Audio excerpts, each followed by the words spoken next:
We know more about the respective indications for treating pancreatic tumors.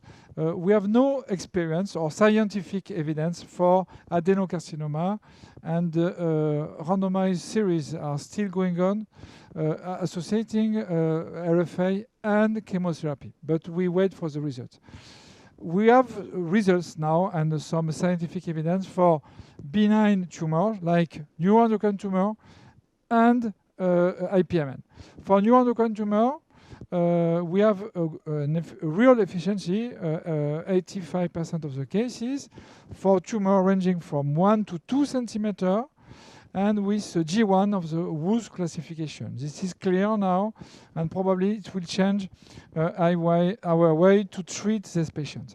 For IPMN, now what we know is that if you treat patients with worrisome features, I mean mural nodules or increase of the diameter of these lesions more than 5 millimeters since 2 years, you decrease the worrisome features in 100% of the cases, and you have a disappearance of the cystic lesion in 2/3 of the cases, so less than neuroendocrine tumor. So the two main indications are neuroendocrine tumor and IPMN, side branch IPMN, of course. I'm not speaking about main pancreatic duct indications.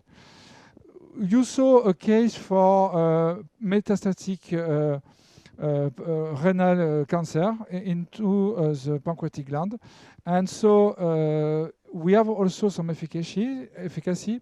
It was checked by Marc Giovannini in about 60% of the cases.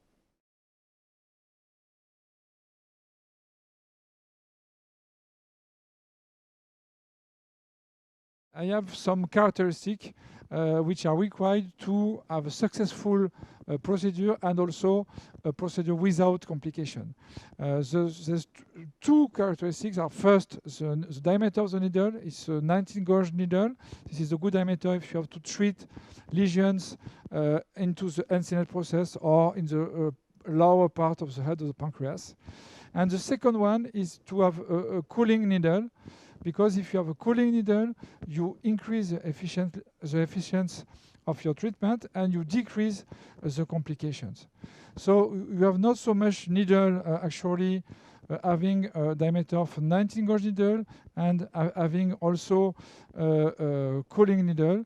So this is the reason for why I'm working with EUSRA from the Tewon company. This is not advertising, but this is only a choice looking to the required characteristics for doing EUS RFA.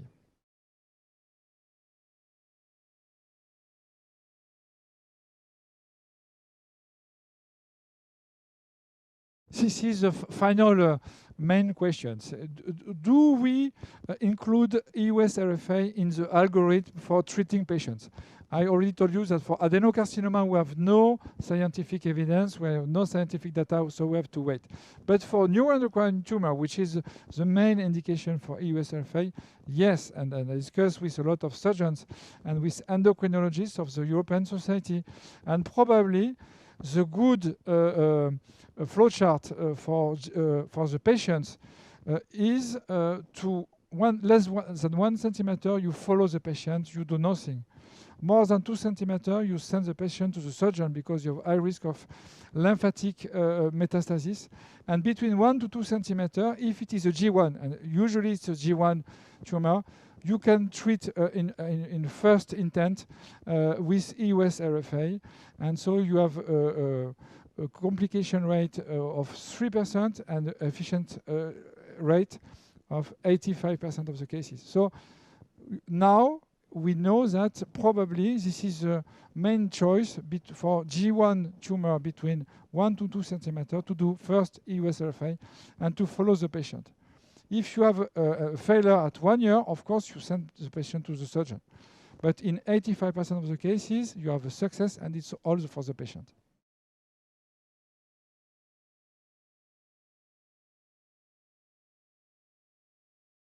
We did a prospective series, including 30 patients, to evaluate the safety, because the main problem was first to be sure that we are safe if we do EUS RFA in the pancreatic gland, because of course we are all afraid about the high risk of pancreatitis.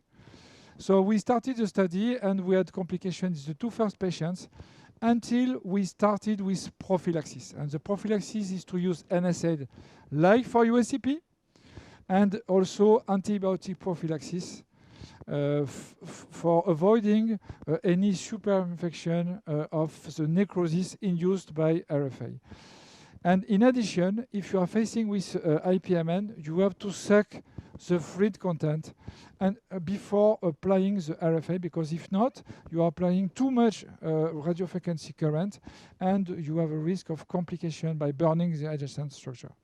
So this is the way to avoid complication, and if you do that, you have a rate of complication ranging between 3 to 10% of the cases. And you saw that in all the cases we did.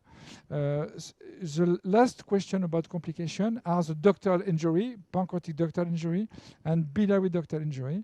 So we had only 1 case of pancreatic ductal injury in our prospective series. It was a Versung duct very close to a neuroendocrine tumor, less than 2 millimeters. So in such a case, I think maybe you can imagine that you are going to put a prophylactic pancreatic stent before doing a RFA application. But you know, the complication is 3%, and the complication of USCP is between 5 to 10%. So you have to mind about and not to induce any pancreatitis by putting a prophylactic pancreatic stent. This is for the pancreatic duct.